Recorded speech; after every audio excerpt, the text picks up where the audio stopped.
Hello everyone, I am Shaista Ansari and this is question number 8 of exercise 3.3 and this is class 8th maths. So in this question we have to given the following figure GUNS and RUNS. Means यहाँ पर हमें इस question में दो figures दी गई हैं.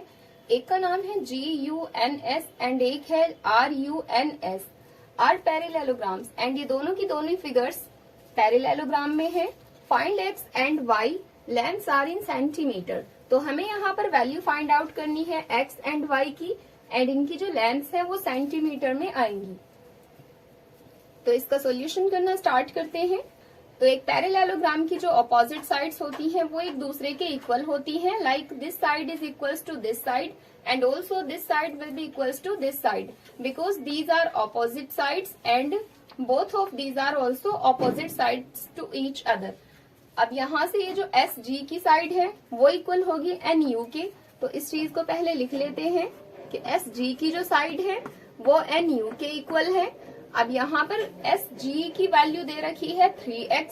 तो 3x की वैल्यू को पुट करते हैं SG की प्लेस पर एंड NU की प्लेस पर ओनली 18 दे रखा है. तो जैसे कि मैंने बताया कि SG इक्वल है NU के, सिमिलरली वैसे ही इनकी वैल्यूज भी एक दूसरे के इक्वल होंगी. मीन्स ये जो 3x है वो 3x इज 18 के इक्वल होगा.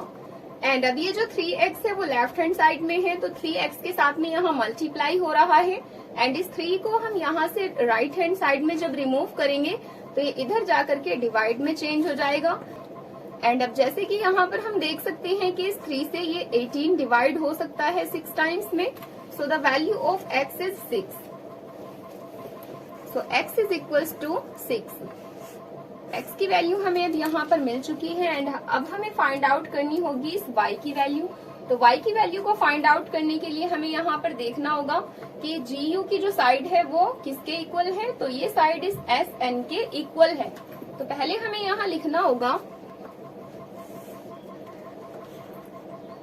GU साइड इक्वल है SN साइड के एंड जब ये GU साइड SN साइड के इक्वल है तो इन दोनों की जो वैल्यूज है वो भी एक दूसरे के इक्वल होंगी. एंड GU की वैल्यू है 3y माइनस 1. तो GU की प्लेस पर हमें पुट करना होगा 3y minus 1 and is equals to में यहाँ पर SN है. तो SN की वैल्यू हमें यहाँ पर 26 दे रखी है. तो इसको 26 को एज इट इज पुट करेंगे. And now we can see here in the left hand side this minus 1 is subtracted from this 3y. So now we need to remove this in the right hand side and after removing it will be converted into addition 27. Left hand side में जैसे कि -1 यहाँ subtract हो रहा था 3y से, तो इसको जब हम राइट हैंड साइड में यहाँ रिमूव करेंगे तो 26 के साथ में ये -1 इधर जाकर के ऐड हो जाएगा. अब जैसे कि यहाँ पर इस 26 में 1 को ऐड करने के बाद बना है 27 एंड लेफ्ट हैंड साइड में हमारे पास ये 3y बाकी है. तो 3 यहाँ पर y के साथ में यहाँ मल्टीप्लाई हो रहा है तो उसको अदर साइड में ट्रांसफर करेंगे तो वो इधर जाकर के डिवाइड हो जाएगा. एंड क्वेश्चन में हमसे इन लेंथ्स को सेंटीमीटर में बोला गया था तो यहाँ पर लिख देते हैं centimetre. So this was the answer of this part. Now let's come to the next part.